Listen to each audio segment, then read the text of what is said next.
ChatGPT once looked pretty much invincible, didn't it? But now it finds itself, well, surrounded. Yeah. It's this surprising, really intense shift happening right now in the AI landscape. We're talking new challengers, global power plays, and the real AI war, often unfolding right there on your phone screen. Welcome to the deep dive. We're here to unpack the latest insights from your sources. Yeah. And today, we're plunging into this AI frontier, looking where the industry stands, maybe where it's heading. And it is moving fast. We'll explore the intense competition, Yeah. from the tech giants we all know to these stealthy startups you might not have even heard of yet. And we'll also dig into some truly unexpected real-world applications. And this is crucial, I think, advancements in AI safety and reliability. It's such a dynamic space. Lots to consider. So, okay, what does this all mean for you listening? We'll map out the current state of play, see how AI is truly evolving beyond just those few big names, and what innovations might be coming next. Okay, so let's unpack this first part. The A16's report, that's Andreessen Horowitz, the VC firm, their latest report is, well, it's a bit of a game changer. Yeah. It shows ChatGPT's dominant lead, which, once felt kind of insurmountable. It's actually shrinking. It is. The competition is catching up, and fast. What's truly fascinating here, I think, is just how quickly this landscape can shift. Like you blink and things look different. Right. Gemini, for example, it's not just a player anymore. It's now the #2 AI app on mobile. #2. Wow. And it's captured, get this, 90% of the Android market. 90. I think about that penetration. It's not just a big slice. It's like practically the whole pie on Android. Right, and Grok, from x.AI. That isn't just some niche thing either. No. It's quickly become a top 5 web AI tool and number 23 on mobile with over 20 million users already? Yeah, that's exploding growth. I mean, it's fueled by that integration into X, right? Access to real-time info. Exactly. It really shows the power of platform integration. Meanwhile, you see Claude, Anthropic's AI, it's maintaining steady web growth. Solid performer there. Okay. But surprisingly, it's flat on mobile. Just hasn't taken off the same way. Interesting. And then there's Perplexity AI, kind of quietly, almost stealthily, climbing in both web and mobile. Yeah, Perplexity. Yeah, they're building a strong user base by focusing on answer accuracy and showing their sources. And then there's this global element, which is maybe surprising to some. Oh, yeah. This isn't just a Silicon Valley game anymore, is it? 22 of the top 50 mobile AI apps from China now. 22. That's almost half. Dubao from ByteDance, for instance, already number 4 on mobile. Quark from Alibaba is number 9 on the web. It really signals a truly global arms race in AI. You've got diverse players bringing different strengths, different approaches. Exactly. And we're also seeing new kind of intriguing players pop up, like Lovable and Replit, making their first appearance on these lists. Lovable, that's the vibe coding startup. Yeah, helping users create code based on emotional cues or aesthetics, making coding more intuitive. And Replit's the collaborative code editor with AI built in. Right, speeding up development. And others like PixAI and AI Mirror, focusing on images, they feel like they're right on the edge of breaking through, Mainstream adoption feels close for them. So, okay, thinking about all this competition, especially on mobile, Yeah. what does that intense focus really signify for? How we'll interact with AI day to day? Well, I think it shows that ubiquitous, personalized AI, it's rapidly becoming just an indispensable part of our daily digital lives. Yeah, makes sense. And if we connect this to the bigger picture, AI isn't just for chatbots anymore. Right. Or just generating text and images. Right. Its reliability is being seriously tested now. Yeah. In really critical real-world areas. The Washington Post, for instance, ran this huge test. Oh, yeah, I saw that. 900 answers across 9 major AI tools, just to see what actually works, not just in theory, but under pressure. That's a genuine stress test, way beyond the usual benchmarks. Totally. And speaking of real-world impact, remember PJ Ace's viral AI ad for Kelshi? Oh, yeah, that was impressive. Well, he did it again, crafted another super realistic video, this time for David Beckham's company, IM8. Wow. These aren't just clever tricks anymore. They're showing AI's ability to create stuff that looks almost exactly like live-action video. It's transforming content production. And what's maybe equally remarkable is the collaboration that's starting to happen between these competitors. Like Anthropic and OpenAI? Exactly. They just audited each other's AI models for safety risks. That's a first-of-its-kind move in this industry. That is significant. Yeah, it signals maybe a maturing approach to development, where safety isn't just internal, it's a shared, auditable thing. Building collective trust, maybe? It absolutely shows a maturing industry, I agree. And then in education, Anthropic analyzed, what, 74,000 educator chats with Claude? 74,000, yeah. That wasn't just a survey. It was a deep dive into how professors are kind of quietly but significantly adapting to AI in higher ed. Integrating it into teaching, curriculum, Mm-hmm. often behind the scenes. And on a totally different scale, Google DeepMind's experimental weather AI, it just nailed its first real-world test. Oh, the hurricane prediction. Yeah, predicted Hurricane Aaron's path more accurately than the traditional methods by, analyzing vast amounts of atmospheric data, spotting patterns maybe missed before. Well, I mean, imagine scaling that. Right. Predicting extreme weather precisely with that accuracy. It could literally save so many lives. Think about disaster preparedness. Yeah, the global impact is huge. Indeed. And on the funding side, we're seeing massive investments in these practical applications, too.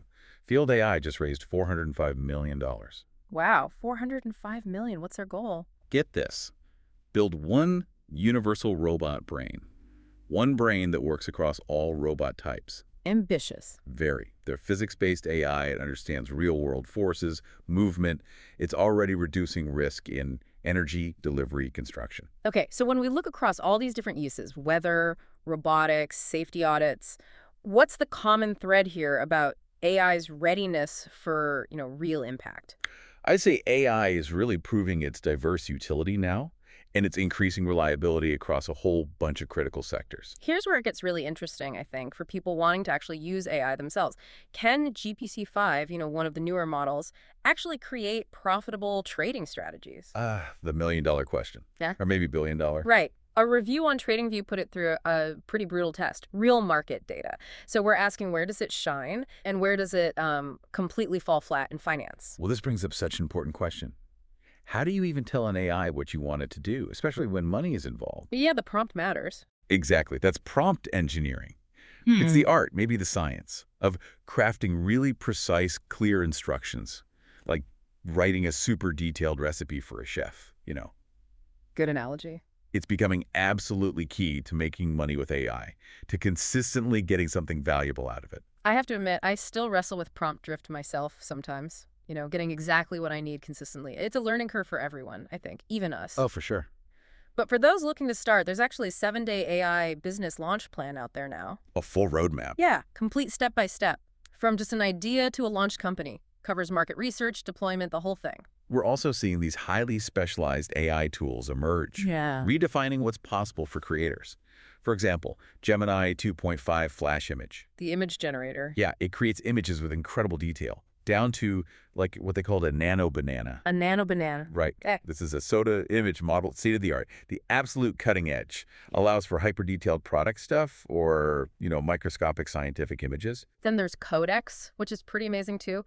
Builds web apps in minutes for free. Using like 27 different AI models, right? Yeah, handling different parts of development. And one part turns content into interactive chat pages. No code needed at all. Wow. And Screenshot Reports creates branded reports just from screenshots, streamlining something that's usually pretty tedious. Okay, so thinking about all these tools, prompt engineering, no-code builders, specialized models, what's the fundamental shift happening for creators and entrepreneurs here? I think AI is really democratizing innovation. It's allowing pretty much anyone to build and create, often with absolutely no code required.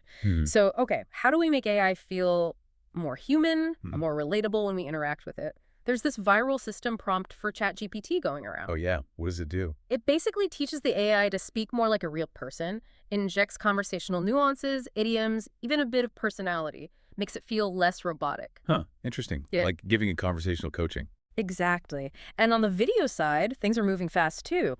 Alibaba just updated its video AI, film quality avatars, they're calling them. Making AI characters look almost real. Stunningly real, yeah. Almost indistinguishable from live actors.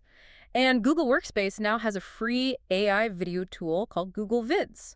Puts easy video creation into more hands. But AI isn't all positive, right? There are challenges. It's a pretty stark one. Definitely.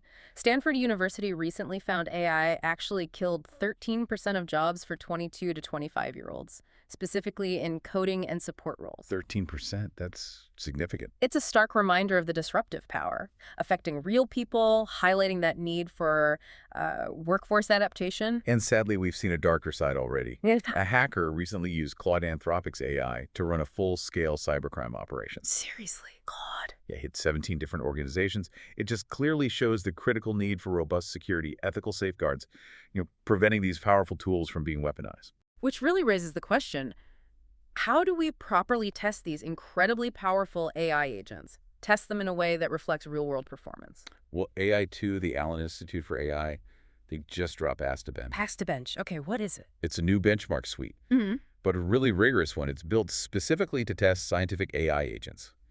Uses over 2,400 real research tasks. Wow, 2,400 real tasks. That's way beyond simple chatbot stuff. Oh, yeah. And AstaBench focuses on what they call 5 brutal truths about agent testing. Okay, like what? Well, first, tasks have to be real-world and genuinely hard. Second, tool use needs careful control. Third, you got to track the cost accuracies and everything if it's bankrupting you. Right. Fourth, standardization is key for comparing apples to apples. And fifth, you can't claim progress unless you know exactly what you've actually beaten. Really practical, fundamental points. And they tested a lot of agents. 57 agents across 22 different architectures. Huge sample. Their own agent, Asta V0, scored 53%. React plus G5 got 43.3%. Okay, so still room for improvement. Definitely. And interestingly, data analysis. Still pretty weak across the board. No one scored above 34% there. That's a major area needing work. And what about GPT-5's impact in those tests? Also interesting, it actually helped general agents, like the ones using that React framework, for reasoning and action. But it oddly hurt specialized ones, which suggests maybe it's tuned specifically for certain workflows, like those React-style operations. This is definitely the benchmark to watch if you're building AI for critical fields. Research, medicine, engineering, where trust and reproducibility are everything. So boiling it down, what's the biggest takeaway from AstaBench for you, and maybe for anyone relying on AI for really important tasks? I think it's that rigorous, truly real-world benchmarks are absolutely essential if we're going to build trustworthy and reliable AI, period. So if we try to connect all of this, tie it together, 3 things really stand out from today's deep dive, I think. Okay. First, the AI competition is just incredibly intense now, and it's truly global. ChatGPT isn't alone at the top anymore, and that battleground for dominance, it's decisively shifted to mobile devices. That's where the action is. Second, AI's practical applications are just expanding so rapidly. They're touching almost every part of our lives in really tangible ways now. From predicting hurricanes, transforming education, providing these powerful business tools. It's integrated. It's everywhere. It's not just niche tech anymore. Exactly. Yeah. And third, maybe most importantly, the need for robust testing, industry-wide safety audits, clear ethical guidelines. Yeah. It's more critical than ever before. Yeah. As AI gets more powerful, more deeply integrated into our lives, we just need smarter ways to ensure it works reliably, safely, and responsibly for everyone. So the big question then, as AI keeps evolving so quickly, how do we make sure we're building trustworthy, responsible systems that actually benefit humanity rather than introducing, new risks? And maybe related. What's your role in understanding this rapidly changing landscape? How will you adapt your own skills, your own expectations as this continues? We really encourage you to keep exploring, keep asking questions. This deep dive into your sources clearly shows the future of AI. Well, it's still being written. And it's a story we're all a part of, really. Thank you for joining us on this deep dive. We'll be back soon with more insights. Until then, keep digging. Out hero music.